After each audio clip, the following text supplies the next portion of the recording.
आज देश के 74 वर्ष हो गए आज़ाद हुए।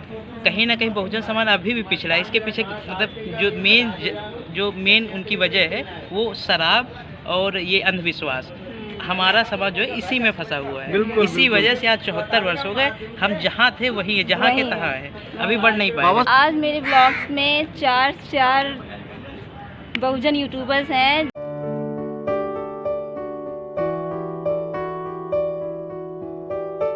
तो यहाँ पे हम भी बैठे हैं और वेट कर रहे हैं और चल रहे हैं कॉल लगाने, पूछें भैया लोग कहाँ पहुँचे हैं, तो देखते हैं।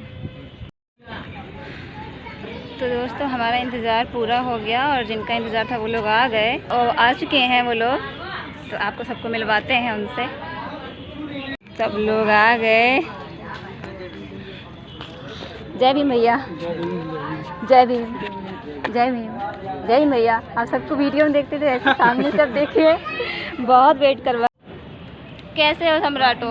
आज मेरे ब्लॉग्स में चार बहुजन यूट्यूबर्स हैं जिनका मैं 2 घंटे से वेट कर रही थी और वो अभी आ गए हैं, तो उनसे कुछ बातचीत हो जाए। उनको यूपी कैसा लगा सबसे पहले तो, और कुछ मेरे अलग से कुछ सवाल हैं वो पूछेंगे उनसे। सबसे पहले आप बताओ, आप कहाँ से हो? हम लखनऊ से हैं। हाँ, हम तो बस यही लोकल के हैं, लखनऊ से। अच्छा, सन्नी भैया तो सब पहचानते ही हैं अंजल भैया के जरिए। मैं मुरैना से हूँ, मध्य प्रदेश। भैया आप? आगरा से। तो सबसे पहला मेरा जो सवाल है वो सन्नी भैया से है। सन्नी भैया, अपने समाज में जैसे भी लोग हैं और वो जो है जिस तरह से अपनी जीवन चला रहे हैं, उसमें सबसे प्रमुख चीज़ ये है कि आप जिस तरह जीवन यापन कर रहे हैं, आप कुछ भी कमा रहे हो, कुछ भी कर रहे हो, तो जो आपका अर्जन हो रहा है उसको आप, कुछ लोग ऐसे हैं कि वो खाने पीने में उड़ा देते हैं, अपनी फैमिली का केयर नहीं करते, तो इसके बारे में आप क्या कहोगे ऐसे लोगों को? सब कुछ है ना अपनी मेंटलिटी पर डिपेंड करता है ना, हम क्या क्या करते हैं, क्या सोचते हैं। कुछ लोगों के सामने मतलब उनको पता है कि हम आज अगर खा लिए तो कल के दिन हमारे पास खाने को नहीं है, हमारे पास हमारे बच्चों के पास, लेकिन उनकी मेंटलिटी अब पता नहीं। लेकिन हम बस यही कहना चाहते हैं कि ज़्यादातर लोग हैं ना, जो शाम वाली व्यवस्था होती है उसमें ना पढ़ते हुए, हमारे जितने भी समाज के लोग हैं उसमें ना पढ़ते हुए अगर ये सोचें कि जो हम कमा रहे हैं उसमें से 2 रुपये भी अगर हम बचा सकें तो वो किस प्रकार से बचाएं। अगर हम बचा लेंगे तो हमारे बच्चों के काम आएगा। और दूसरी बात, जितने भी यंगस्टर हमें देख रहे हैं और आपके वीडियो को अगर वो देखते होंगे तो देखिए, 20 साल से 30 साल तक की उम्र वो उम्र होती है कि इसमें आप ये सोचिए कि आप मेहनत कितनी कर सकते हो। किसी भी सब्जेक्ट में आप पढ़ रहे हो या आप मतलब कुछ भी खेल रहे हो, क्रिकेट विकेट, या आप कुछ काम कर रहे हो, जॉब कर रहे हो, ठीक है। अगर 10 साल आपने मेहनत कर ली तो आपको दुनिया में कोई व्यक्ति पीछे नहीं छोड़ सकता आपको, ठीक है। अगर आपने इस समय मेहनत नहीं करी तो आप किसी को मुंह दिखाने के काबिल नहीं रहोगे। और एक बात मैं यहाँ पे और कहना चाहूँगी, इसमें जोड़ना चाहूँगी कि बहुजन मतलब अपनी स्थिति को सुधारें कैसे, क्योंकि जो 70 साल पहले वो जैसे थे वो अभी भी कहीं कहीं आप देखिए वैसे ही। मैं इस पर कह रही हूँ कि आप क्या कहना चाहोगे? सुधारने के लिए मैंने बोला ना पहले आपसे, सब सुधारने के लिए इंसान को ना अपने अंदर पहले ये सोचना चाहिए कि मैं क्या हूँ और मुझे अपने अंदर क्या परिवर्तन करना चाहिए। अगर परिवर्तन सोच ली, ठीक है ना, कोई काम एक दिन में नहीं होते, लेकिन धीरे धीरे करने से है ना सारे काम हो जाते हैं। तो सबसे पहले अपने आप को पहचानना जरूरी है कि मैं क्या हूँ, मैं ये काम कर सकता हूँ या नहीं कर सकता, वो कुछ भी हो, अच्छा या बुरा, या किसी भी चीज़ को छोड़ना या नहीं छोड़ना। तो बस सारा मैटर करता है अपनी सोच पर। मैं तो यही कहना चाहूँगा, सभी लोग अच्छी मेहनत करें और समाज के लिए काम करें, और हमारा जितना भी सपोर्ट होगा उनके लिए, कोई भी हो, हम पूरा सपोर्ट करने की कोशिश करेंगे। बिल्कुल, कैसे भी तरीक़ा से आप वैसे चाहोगे वैसे काम करिए, बस फील्ड में आइए। तो बिल्कुल आपको बता दें, मैं एक संदेश देना चाहूँगा, लड़कियों के लिए अपने समाज की बहुत कम लड़की निकलती हैं सोशल मीडिया पर। मैं भी पर्सनली कई लड़कियों से कहता हूँ आइए आप भी काम करिए, लेकिन कुछ जो कुरीतियाँ हैं उनके कारण वो नहीं आती हैं, ये बहुत ही गलत है। आप आए, इसके लिए आपका हौसला, आपको पूरा सपोर्ट है, हमारे बहुजन साहब चैनल की तरफ से फुल सपोर्ट है, आप जैसे चाहोगे। थैंक यू भैया, थैंक यू। बड़े भाई ने दोनों ने बोला, अपनी बात रखी, उन्होंने काफ़ी ज़्यादा सही बात तो बोली, यही मेरे विचार हैं। और भैया ने जो बोला उनकी बातों पर अमल करना चाहिए। जो भी लोग मिशन मूवमेंट से भटक रहे हैं, अपने परिवार को नहीं देख रहे हैं, मेहनत नहीं कर रहे हैं, उनको मेहनत करनी चाहिए। यही सब मेरी बात है। तो अभी आप लोगों ने सुना सनी भैया ने कैसे बताया कि बहुजन को कैसे अपनी स्थिति को सुधारना चाहिए, कैसे वो आगे बढ़ सकते हैं। और निरंजन भैया ने ख़ास तौर पे ये कहा कि लड़कियों को भी सोशल मीडिया में आना चाहिए, उन्हें जिस फील्ड में अच्छा लगता है वो काम करें, आगे बढ़ें, ताकि हमारा समाज आगे बढ़ सके। कल को वो फैमिली में जाएंगी तो उनकी फैमिली भी आगे बढ़ सके। मैंने भैया से ये दूसरा सवाल पूछा है कि जिस तरह से लोग अंधविश्वास में अपनी गाढ़ी कमाई जो है और इस तरह से दूसरी जगह पे खर्च कर रहे हैं, क्या उन्हें ये पैसा अपने बच्चों की शिक्षा पे उन्हें आगे बढ़ाने में लगाना चाहिए या नहीं? देखिए, ये आपने बहुत अच्छा क्वेश्चन किया है। विशेषकर महिलाओं ने, अगर जिस घर की महिलाएं ज़्यादा जागरूक होती हैं वो घर हमेशा ना शिक्षित रहता है। तो अगर शिक्षा पाली तो समझ लो नौकरी भी पाली, ठीक है।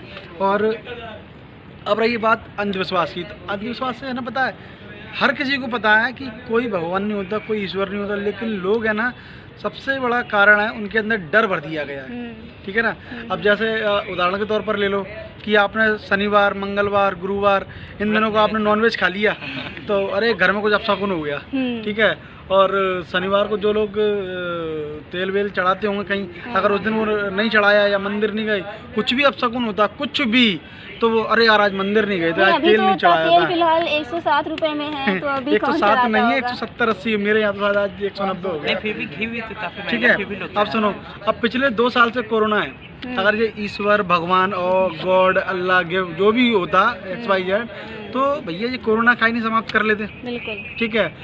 हम सुनते आए हैं, महाभारत में टीवी देखते हुए आए थे कि जब समुद्र मंथन हो रहा था, तब कृष्ण शंकर भगवान ने वो पी लिया था विष, ठीक है। तो उनका नील जो यहाँ नीला पड़ गया था। तो भैया एक आध तो कोई आ जाए, वो 33 करोड़ देवी देवताओं से कोरोना को पी जाए, खा जाए, हैं, काहे के लिए दुनिया इतनी सारी मर रही है। और डेली और साल में कम 10,000, चाहे वो नवयुवक हों, चाहे वो महिलाएं हों, अंधविश्वास के कारण मर रहे हैं। दो वजह है ना, एक अंधविश्वास और एक ये जो पाखंड के साथ साथ वो जो शराब, लोग मतलब ना शराब, उसको ज़्यादा शराब पीते हैं और ये भी काफी पीने खाने में भी चढ़ा। लोगों को पता है कि हम अंधविश्वास से, कर्म कांडों से हमें कुछ नहीं होगा, लेकिन फिर भी लोग जानबूझ के मरे जा रहे हैं। शनिवार, मंगलवार, गुरुवार ये माने जा रहे हैं। और खासकर OBC समाज, वो तो जैसे सप्ताह बैठा ला उन्होंने, सप्ताह समझते हो, सप्ताह बैठा ला मतलब 7-7 दिन के लिए, और उसके बाद भंडारा, मतलब वो भंडारा करने के लिए, समाज में नाम करने के लिए जो उनकी पुश्तैनी ज़मीन होती है ना, उन तक को बेचती हैं वो। तो सोचिए कितने अंधविश्वास में लोग पागल हैं कि जो अपनी पुरखों की ज़मीन जायदाद होती है उसको, उस तक को नष्ट कर देते हैं, केवल किस चीज़ के लिए, कि हमारा नाम हो जाएगा समाज में। अरे भैया, नाम तो समाज में जब होगा जब तुम्हारे बच्चे अच्छे से पढ़े लिखे जाएंगे, तुम्हारे बच्चे नौकरी पा जाएंगे, तब तुम्हारा नाम होगा। तुम्हारा बेटा जब कलेक्टर बन जाएगा तो पूरी दुनिया सलाम करेगी उसको। कौन निरंजन भाई, बिल्कुल करेगी कि नहीं करेगी? शिक्षा बहुत जरूरी है। और ये बताइए, अगर तुमने अपने घर में सप्ताह बैठा लिया और एक भंडारा करिए, कितने लोग तुम्हें याद रखेंगे? नहीं, एक दिन याद, 1 दिन 2 दिन, दूसरे दिन कोई नहीं। बहुत अच्छा खाना कर लिया और पूरे गाँव को अगर भंडारा खिला दिया तो कितने दिन, ज़्यादा से ज़्यादा 1 महीने नाम चल जाएगा।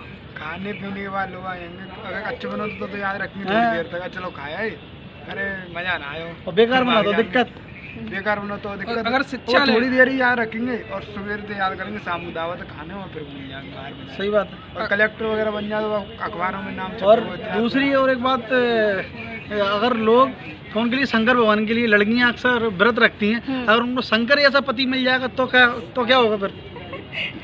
मारेगा, शराब पिएगा गंजेड़ी, शराबी, कबाड़ी, और वो मरघट में वो लिपटा रहेगा, अपनी राख लगाता रहेगा।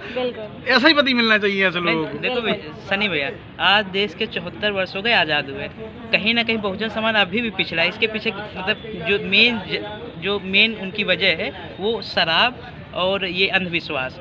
हमारा समाज जो है इसी में फंसा हुआ है। इसी वजह से आज 74 वर्ष हो गए, हम जहाँ थे वही है, जहाँ के तहाँ है, अभी बढ़ नहीं पाए। बाबा साहब ने भी कहा था कि मुझे पूजो मत, मुझे मानो, मतलब मैं तुम्हें मूर्तियों में नहीं मिलूंगा, मैं तुम्हें मंदिरों में नहीं मिलूंगा, मैं तुम्हें मिलूंगा किताबों में। केवल बाबा साहब को पढ़ना। और बुद्ध ने भी कहा मुझे पूजना नहीं, लेकिन लोग आज क्या कर रहे हैं, वही कर्मकांडों में पढ़ते जा रहे हैं, है नहीं। और इसमें मतलब ये भी है ना, जो इन कांडों से निकला है बाहर, जिन्होंने बाबा साहब और बौद्ध धर्म को, जो बौद्ध एक धर्म है, जिन्होंने रास्ता दिया है बुद्ध जी को, जिन्होंने उनको पढ़ा है, उनको जाना है, आज वही सक्सेस है, वही आज कामयाबी की तरफ बढ़ रहा है। बाकी तो अभी भी लोग पिछड़े हुए हैं। पे एक और सवाल पूछेंगे सन्नी भैया आपसे कि जैसे आप तो अभी फादर हो गए हो, पापा पिता हो गए हो, आपके 2 बच्चियां हैं। तीन बच्चियां हैं? 2 बच्चियां, 1 लड़का। हाँ, 2 लड़कियां हैं। तो आप उन लड़कियों के लिए आपने क्या सोच रखा है? आप इन फ्यूचर उनके लिए क्या करेंगे? कैसे उनका फ्यूचर देखते हैं? देखो, मैंने जब से होश संभाला है और मेरे बच्चे जब से बड़े होने, मतलब 3 साल की मेरी पहली बेटी हो गई थी, मैंने उसका एडमिशन करा दिया था। हमें यही सोचना है कि मैं अपने से नहीं बताता कि बेटा तुम्हें क्या करना है, बस हम जो कर सकते हैं ना कि हम केवल उनको पढ़ा सकते हैं। जैसे ही वो बड़े होते जाएंगे वो अपना कैरियर खुद चुनेंगे, ठीक है। और मेरी अभी दोनों बेटियां स्कूल जाती हैं। पिछले 2 साल से लॉकडाउन लगा हुआ तो स्कूल बंद है, लेकिन ट्यूशन वो रेगुलर जा रही हैं 2 साल से, ठीक है। और अभी मेरा तीसरा बेटा जो है, जो छोटा है, लेकिन वो भी 4 साल का अभी हो गया है, तो वो भी अभी ट्यूशन जाने लगा। तो मतलब तीनों बच्चे मेरे अभी ट्यूशन जाते हैं, लेकिन मैं किसी पर ये नहीं थोपता कि बेटा तुम्हें ये करना है, ठीक है। मेरी परी और बेबो, परी पेंटिंग अच्छा करती है, बेबो जो मेरी छोटी वाली बेटी है वो तो हर सेक्शन में अच्छी है, वो डांस करवा लो, गाने गवा लो, उससे जो भी कराना है। लेकिन हाँ, बच्चों के ऊपर कुछ थोपना नहीं है, जो वो कैरियर चुनेंगे, लेकिन हमें उनको गाइड करना है बस। दूसरी सवाल भैया ये कि आप अभी अम्बेडकर पार्क मिले हो, हाँ। बहुत से अपने बहुजन में लोग कहते हैं कि मायावती जी ने ये पत्थर लगवा दिया, पैसे खर्च कर दिए और इसका सही एक जगह इस्तेमाल हो सकता था। आपको कैसे लगता है कि क्या ये सही बात है, या तो हाँ कि पैसे कहीं और अच्छी जगह लग सकते थे? देखो, ये बात लोग करते हैं, उनका कहना सही है। देखिए, सारी चीज़ें होती हैं नज़रिए की, कि आप किसी भी चीज़ को किस नज़रिए से देख रहे हो, ठीक है। और नज़रिए देखने के अलावा अगर आपको इतिहास पता है तो आप जानबूझकर लोगों को बेवकूफ़ बना रहे हो, है ना। और रही बात, बहन जी ने पार्कों में पैसा लगाया, अम्बेडकर पार्क बनवाया, लेकिन किसी को ये नहीं लगा कि जो अशोक सम्राट ने जो इतिहास उस समय बनाया था, ठीक है, वो इतिहास बहन जी की जब सरकार आई ना 2007 से लेकर 12 तक पूर्ण हो की, तो आप लखनऊ में अगर आप घूमोगे ना चारों ओर, तो आपको ऐसा लगेगा कि आप किसी राजा की रजवाड़े शहर में घूम रहे हैं। हर चौराहे पे, ठीक है, हर चौराहे पे, मतलब मूर्ति नहीं, एक ऐसा लगेगा कि आप महल में जा रहे हैं। अलग ही जो आप मूवियों में देखते हैं ना, जो बाहुबली मूवी अगर आपने देखी तो एक उसमें अलग ही साम्राज्य दिखाया गया। तो बहन जी ने ये साम्राज्य रच दिया हजारों सालों के लिए, 100-200 नहीं, हजारों साल के लिए। अगर आप आओगे ना, और इसकी सुंदरता, और मैं तो ये कहूँगा इसके अलावा ये जो पार्क हैं, ऐसा पार्कों के अलावा आप जाइए, अभी केबीसी में एक लड़की हिमानी बुंदेला, क्योंकि 1 करोड़ रुपए जीते थे। एशिया का पहला दिव्यांग यूनिवर्सिटी, एशिया यानी कि उसमें भारत, पाकिस्तान, चीन, श्रीलंका, जो भी एशिया के देश आते हैं वो सारे आए, पहला, समझ रही है। यानी कि 70 साल के इतिहास में जिन सरकारों ने केंद्र में हो चाहे वो राज्य में हो, उन्होंने अपने किसी भी स्टेट में वो विद्यालय नहीं बनवाया जो कि बहन जी ने बनवाया। तो यानी कि आप सोच सकते हैं बहन जी की सोच कितनी पारदर्शिता वाली। उन्होंने अम्बेडकर पार्क एक बनवाया, ठीक है, एक छोटा अम्बेडकर पार्क नोएडा में है, और मतलब पार्क कितने बनवा ली उन्होंने, 2-3 गिनती उंगलियों पर आप गिन सकते हो, लेकिन आप है ना उंगलियों पर नहीं गिन सकते जो बहन जी ने विश्वविद्यालय बनवाए। पता है तुम्हें, हजारों कॉलेज बनवाए बहन जी ने अपने शासनकाल में, केवल एक पूर्ण सरकार में। और न जाने कितनी भर्तियाँ, न जाने कितने बैकलॉग के पद। उत्तर प्रदेश में आज भी बैकलॉग के पद है ना पूरे भरे हुए, जब बहन जी के शासनकाल से।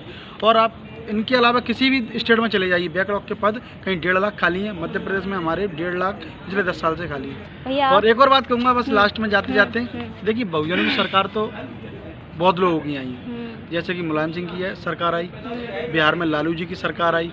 आप मुझे एक बात बताइए, उन्होंने किस बहुजन समाज का इतिहास रचने का काम किया हो, मुझे तो पता नहीं। और मैं ज़्यादा भक्ति भी नहीं करता, अगर आप लोगों को पता हो तो कमेंट करके बता देना कि उन्होंने ये वाला काम बहुजनों के लिए किया। क्यों? हाँ, वो तो बिल्कुल सही बात। नहीं, बहन जी ने जो अपने शासन में काम किया वो कहीं ना कहीं जो पीढ़ी आएगी वो याद रखेगी। कि जैसे जैसे हम लोग याद नहीं रखते बड़ा इमाम बाड़ा, कि लखनऊ नवाबों का शहर, हाँ, कि मतलब वो एक राजा थे, जब उन पर आक्रमण हुआ तो उनको जूता पहनाने वाला नहीं मिला, इसलिए वो नहीं भागे, बाकी सेना भाग गई। तो ये कहीं ना कहीं एक इतिहास आएगा जो काफ़ी समय बाद ये देखने को मिलेगा कि बहन जी ने जो इतिहास रचा है वो कहीं ना कहीं बेमिसाल था। मैं लास्ट में सिर्फ इतना ही कहना चाहूँगा, बहन जी ने बहुत कुछ किया है, और मैं इतना धन्यवाद देना चाहूँगा कि चारों चैनल बहन ने हमारे लिए रुकी रही इतना टाइम। बिल्कुल बहन, और चैनल हम सब थैंक यू कहना चाहते हैं। तो थैंक यू सभी को, सब लोग तो बहुत दूर दूर से आए थे और मेरे वीडियो में शामिल हुए, इसके लिए सबको बहुत बहुत थैंक यू और जय भीम। चलो हम भी थैंक यू और जय भीम बोलना चाहते हैं और लास्ट में बोलते हैं कि जब भी कुछ अगर आप लोग हमारे ब्लॉग देखते हो तो आपको पता है हमें खाने पीने का बहुत शौक है, जब भी मिलने आना कुछ लेके आना। तो सम्राटो यहाँ पे हम कुछ महिलाओं के साथ हैं और उनसे उनकी राय लेते हैं कि वो अम्बेडकर पार्क के और बाबा साहेब के रिलेटेड क्या सोचती हैं, उनके क्या विचार हैं। हम लोग भी फर्स्ट टाइम यहाँ आए ना। हाँ तो और फिर भी विचार कुछ तो बहुत अच्छा है, क्योंकि अगर मायावती जी ने न बनवाया होता ऐसा जी तो हमें नहीं लगता कि कोई पहचान रह जाती जी। है ना। अभी तो इतना अच्छा इन्होंने बनाया कि वो जिंदगी भर के लिए लोग याद अच्छा आप क्या सोचती हैं कि लोग कहते हैं कि ये पत्थर का बना हुआ है और वेस्ट हुआ है पैसा, तो इससे आप क्या सोचते हैं? क्योंकि ये सब आगे जो जनरेशन आएगी उसके लिए भी तो अच्छा है ना, ये एक पहचान है उनकी, है ना। हिस्टोरिकल प्लेस जैसे पहले थे तो आज हम उन्हें देखने जाते हैं, वैसे ही आगे फ्यूचर में ये भी होगा। ये तो अच्छी जगह है। और बाबा साहेब से रिलेटेड क्या आप कुछ कहना चाहेंगे? हाँ बिल्कुल, वो तो बहुत अच्छे थे, है ना। लेकिन अभी आज का तो कैसा हो गया ना कि कोई उनका कहा इतना तो कोई मानते नहीं है ना। नहीं आप इसको मानते हैं कि जैसे बाबा साहेब की वजह से ही आप यहाँ पे अभी खड़ी हो और ये देख पा रही हो, वरना अगर अभी जो है जैसे हम पुरानी बातें करें तो महिलाओं को तो घर से बाहर निकलने की भी आज्ञा नहीं है, तो इसके बारे में क्या कहेंगे? हाँ तो ये तो सही बात है ना। और ये जो जात पात ये सब है, ऊंच नीच, ये सब भी नहीं है अभी तो, खैर नहीं है, लेकिन उन्होंने तो जो भी बनाया बहुत अच्छा बनाया, जो कानून लिखे या जो भी है बहुत अच्छा बनाया। चलो बनाया हुआ। थैंक यू, जय भीम।